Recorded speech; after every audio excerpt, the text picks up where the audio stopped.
Okay, so here you guys go. This is the Atlantic Trade System, and it is the awful exchanges between Africa, Europe, I think I need a darker color, and the Caribbean.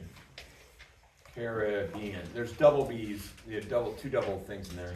All right, so the Caribbean. Usually, guys, it'll be a little bit because we have a short period and all this sort of stuff. Usually, I spend a good 20 minutes talking about pirates because we can, because you have time to in this lesson, even though it's not in the chapter. But this would also be the height of the pirate era for those of you that care, sort of idea. So basically, it's often called the trade triangle. And if you ever see a triangle on a map, it's usually this system. And I don't know why it's not a not a straight up and down triangle. Anyhow, sort of idea. So you have Europe over here, okay, and they are basically trading down with Africa, but it's a three-way trade. And so then they're also going to go to the Caribbean. And this is going to come back here. Now, what's coming back here is basically, what are they trying to get? What is everyone trying to get wealthy on? It's going to be sugar. Everyone got it there? So there's the sugar heading that way, going from the Caribbean to Europe. And it's a luxury good, and then you guys all celebrated it with Halloween yesterday. You ate lots and lots of sugar, and you're like, thanks for that exchange, Caribbean. Now remember that ultimately in the Columbian exchange, sugar came to the Caribbean. There was no sugar in the Americas. They had chocolate, but not sugar. Or cocoa, and then it came over. The cane sugar came over here, sort of idea. Then what's happening is they need labor here because remember all the Arawaks died or whatever the peoples that were in the Caribbean, which is where Columbus landed. Also passed away. So basically, this is the slaves, and you have to talk about this one. This part right here is the Middle Passage, is the awful. Just slaving sort of idea. So Middle Passage becomes the central idea. And then this right here, what did they trade for slaves? It's going to be guns, beads, silver, giving African kings and African tribal leaders some industrial goods, whatever, that makes them feel wealthy for a whole lot of people, okay? Now, where did the slaves come from? Now, I'll expand out on any of these. So, I'll start out in Europe. Europe is starting to get better at manufacturing. And so because of that, they're creating, things like guns and gunpowder that actually, serve to kind of scare everybody over here in Africa. And Africa has a lot of tribal wars. And they're more dealing with than trading straight with something like Mali or Ghana. They're more trading with tribal locations or chieftains. If I have more time, I'm going to talk, probably I'll talk about on Monday in particular, I'll talk about John Newton. John Newton is the writer of the song Amazing Grace and is a slaver. That is somebody that would have traveled the trade triangle, trading guns for people and people for sugar. But I want to note, one of the times he's there, he's an absolute jerk while he's a slaver, and they left him with a tribal queen where he was in prison for a number of a month. But it just gives you the idea of how tribal this all is. You have a bunch of tribes fighting each other. So where do all these slaves come from? By and large, they're considered POWs or defeated tribes.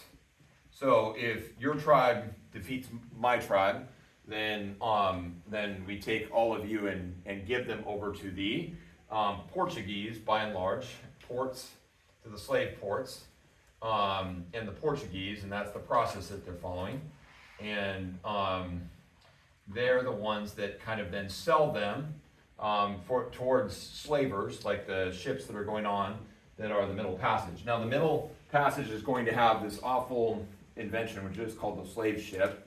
And eventually you'll see the Brookings picture, which is actually, all it is a, what do you call it, a blueprint for a slave thing, and it for a slave ship, and you realize that the location, the way that they're traveling is just absolutely, completely inhumane. They are basically shackled and chained to the boat. They have no manner of which to even, like, say, go to the bathroom. And they're just basically lying as if they were all, I don't know, like, not even treated well, animals, chained into their, chained into the bottom of a boat hole, and they'll have people basically almost on top of each other. And so you'll have hundreds and hundreds of people there. The survival rate of this, they usually lost about 25% died along the way. And they're basically so packed full that the resources, right, the food and the water and all those things that are to keep these slaves alive to get over there, aren't even plentiful enough. And these guys could care less about these folks as people, and they're basically just being able to sell them. So the more they get over, the more money they get, and it is straight, just taking people, humans, and just putting them over there. And that becomes a massive, a massive problem, okay? From here, the Caribbean is going to take an outsized role for the amount of, like, I'll say, people involved in this, because it also becomes the center for, like, trading in the New World. So where did all the slaves come in the American South? Probably either in ancestor form or some way, they would have traveled through the Caribbean. Or say you're a South Carolina plantation owner. And South Carolina, by the way, even in your American history, is like the one that was really tied with the culture of slavery. And it will look most like what I'm about to describe here was going on in the Caribbean. And so if you're picturing now you're a slave, you've made it through this thing, you think your life is going to get better. It's not, sort of idea, because the sugar plantations are particularly bad to work on. You would rather work on a cotton plantation, like in the American South, but the reality is the sugar plantations it's there. It involves a lot of fire processing, and so what that means is they're inhaling smoke, and I'm just meaning this as a carcinogen for up to 12 to 14 hours a day. And so just picture that, guys, for a moment. Like, you guys have all been in like a smoky area where it's just like you're caught and you're coughing. They're working around the clock, crushing sugar cane, using a fire and heat, and a massive fire and heat in the midst of that for hours upon hours. The industrial method of producing sugar is not there yet. And so it's all, people building fires, people removing the sugar from the sugar plantation sort of idea. For that reason, they had what's called seasoning. This will be one of your black words, where they slowly work them in. You didn't just go straight from here, have this 3-week trip in the Middle Passage or whatever, they slowly work them in. I got the wrong word there. Slowly work them in. Slowly, over a number of months, they would get them kind of up to speed, and so they didn't die right away. The other issue you have with the Caribbean is there's a whole bunch of diseases they're getting introduced to. So just so you guys know, we're going to hit the American Revolution and then the Haitian Revolution and the French Revolution.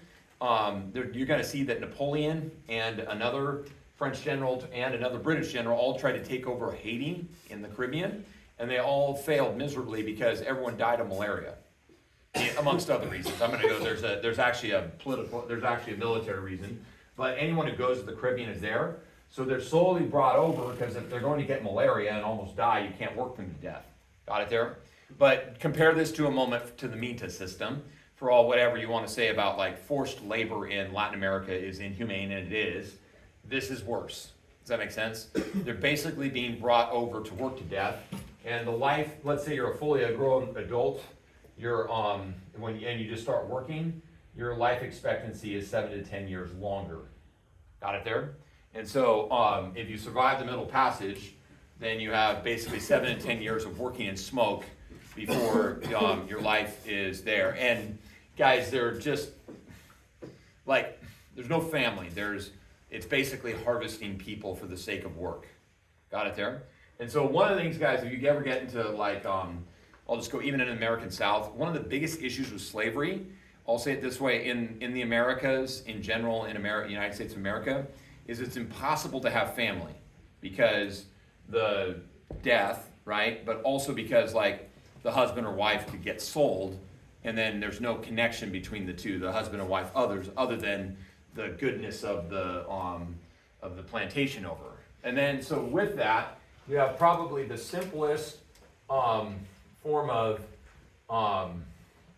what do you call it, social structure ever invented that's going on here. This is a plantocracy. Okay, the plantocracy is going to see the plantation owners on the top, and they are all going to be Europeans. And frankly speaking, they don't have to be there. They will hire in managers that are going to work over there, and there's no real reason for a plantation owner in the Caribbean to spend much time there. But they do at times, and this is going to create the artisan class of mulattoes. Basically the illegitimate children of the managers and the plantation owners are going to end up being the artisans. And it's not uncommon for these guys to be relatively educated, because we're post the what do you call it, the printing press, right? And then, for lack of a better term, 80% of the society in the Caribbean is made up of slaves. Got it there? And so, and then think it's cycling through people all the time. So, because of all the death and the destruction that are kind of going on with that. And then going back towards Europe is going to be this sugar. And this is going to be, think, sugar in your tea. Sort of idea in England, total luxury good. So this whole system is completely unnecessary. And your other two items that you start to see, I think they probably have tobacco too, but so I'll throw it up there. And then the other one is cotton. And so this is more coming from the American colonies, the North American colonies, the ones that become the United States. But the basic idea that that none of these things are particularly necessary. Cotton is the most obvious one that's going on there. Just guys, for a reference point, let me see, where is it? Do I have it out? Yeah, I do. Okay. This is a game, Puerto Rico, right? That was for a long time. I follow a website called BoardGameGeek.com. There you go. And this was the #1 game for years. It's a European style game, which means there are no dice. There are no luck. It is entirely based off of your choice whether or not you lose or win in a very competitive style. I actually think the style of game is quite, like, if you're into like, I actually beat you out of my better strategy than you, it's there. But it takes place on the island of Puerto Rico, and then you can see there are people that can go out and prospect, but there's traders, there's builders, there's settlers, but there's just not that many people. This would be, again, a Spanish colony, so Puerto Rico would have been a Spanish colony. But I always laugh because at the end of the day, when you need someone to farm one of these land areas here, you have to go basically get a slave, right? And that's part of the game. The whole system is set up like you're running this colony from another location. And you want to, yes, get settlers over there. That would be more the Spanish style. But you're mostly like trying to figure out who's going to be working in these fields, and then they end up doing some sort of slave. But then your options of growing things are indigo, cotton, sugar, right? Like that's where even like the process is going on there. Final thing I'm going to say to this, because this is actually kind of makes the chapter kind of fun, even though I don't even think it's mentioned in the book. This era is the era of pirates, okay? Pirates of the Caribbean, for which it's named, or the ride, or those movies or whatever, have the background that basically the Caribbean is, a location of a lot of piracy. See, what's going on here is, I do need to kind of list this out and explain it. You have everyone owns an island. So I just gave Puerto Rico, rich port, and that's literally what it means. Puerto Rico I've been to and it's 40 miles long. Like it is very small. It's a very small island, yet it even has, I think, 2 million people on it. Like it's bigger than Rhode Island in terms of things going on. It's controlled by the Spanish, as is the other big island near us, which is Cuba. Sort of idea. The French and if you see this one, Hispaniola, this is the DR and Haiti. This is the one that ends up with the most history and the most conflict because A, this is where Columbus landed. B, it's also the one that ends up split. The island is split in two. I'm drawing a terrible thing. Where basically Haiti's over on the western side of the island, the DR is on the right, and this ended up by and large being Spanish controlled, and this ended up being French controlled. So which country are we missing? Britain. Where's Britain's island? Which island did Britain inhabit? Okay. Come on, what other Caribbean islands are there? Bahamas that's pretty much pirates. The Bahamas are like Pirateville. They are Tortuga, for lack of a better term. Okay. Jamaica, guys. Got it. Jamaica here is where all the fastest people in the world are. And you can see even in here, if you imagine someone from the DR, say one of the baseball players, I'm thinking like older baseball players here, Manny Ramirez, David Ortiz, who's the modern like DR champion, Juan Soto, right? Just was in the World Series. They look Spanish, they look mixed. They probably have a mix of African Spanish and European genes, Spanish genes. The French and the Haitians are not going to mix, right? And then the Jamaicans, you imagine usually people that look very just African from their roots. There's not a lot of mixing. You think Usain Bolt is probably your most famous Jamaican, right? And they have a bobsled team. Anyone? Oh yeah. Yeah, there you go. There you go. Cool. In a Disney movie you should all watch this weekend if you have not seen it. From the 90s with John Candy. Yeah. The basic idea when you guys are looking at it, everyone has to have their island in control, but then these countries are all kind of fighting, and it kind of comes to head in a war called the War of Spanish Succession, where I told you guys this, the Habsburg Spanish line gets so intermixed that they actually produce a king that is crazy, like not actually able to function as a king. He can't even talk, and they think his cognitive level is at like a 3rd grade level, and he's literally running Spain. So as they prepare for him to die, the French and the British don't agree about who should be the next Spanish king. And this is in the early 1700s. And so what happens is they declare war on each other, and each of them declare war on Spain. It doesn't quite make sense.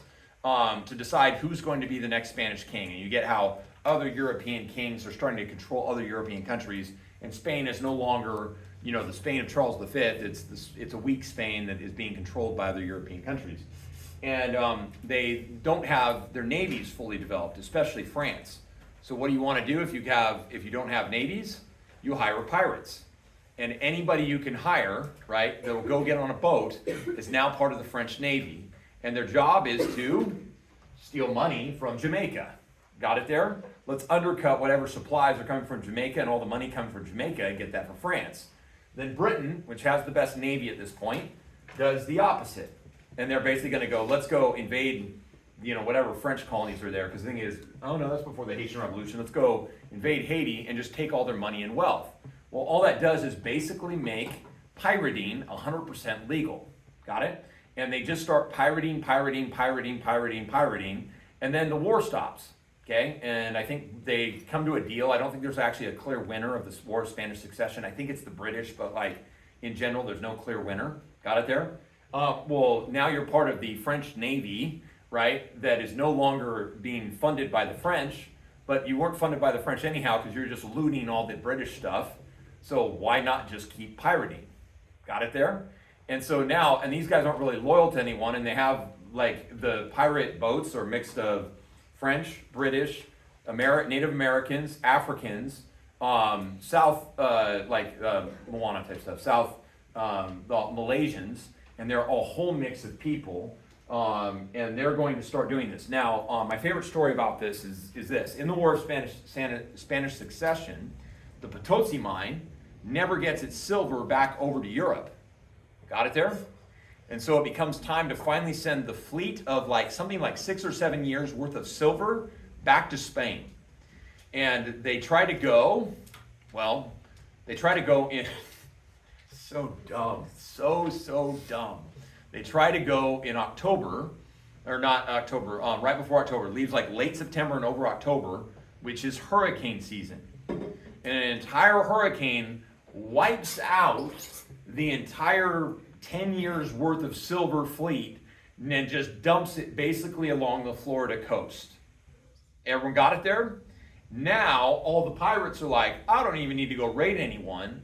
And for the next, I'm going to go 5 years, the Caribbean is full of vastly wealthy pirates, buy their own ships, because the Spanish stupidly, tried to go too late in the season and got hit by a hurricane and killed a bunch of people and sunk a bunch of ships on the Florida coast. And every pirate is fighting over just a mass amounts of silver and gold. And that's going to create this in the early 1700s height of piracy, where you hit guys that are actually in real life, like Blackbeard.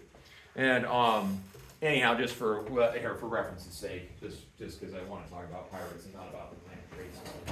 I have a game called Jamaica. This is a kid's game that can be played with your, I should go play with Moses and beat him at piracy. Anyhow, sort of idea. I actually should do that. They would love this game. They like being pirates. Each character, you have a cards of your characters. Well, it's women get involved in this, and Samuel Bellamy gets involved in this. This is a British businessman banker that turns pirate. Why? Because it's lucrative. It's making a bunch of money to steal everybody else's stuff. Plus, if you're British and you steal Spanish stuff, nobody cares. You can totally just get away with it. And so he starts funding a bunch of pirate ships so that he has a banker to do that. Edmund Drummond is Blackbeard, who's actually a North Carolinian who just on his on his off time from farming on his plantation in North Carolina, he just goes and boats around pirating. He becomes relatively famous because he uses fear tactics. He grows long dreads and has a long beard, and he'll burn his dread so that everyone's he smells and everyone's scared of him, and everyone thinks there's this aura around him, sort of idea. And then Anne Bonny is famous because she wins the heart of a pirate and steals all his gold and becomes a pirate. Does that make sense? And then she's the whole idea of females can be a pirate is mixed in with it. Anyhow, there's enough for today. I think that gives you the idea. So what does the Atlantic trade slave cause an increase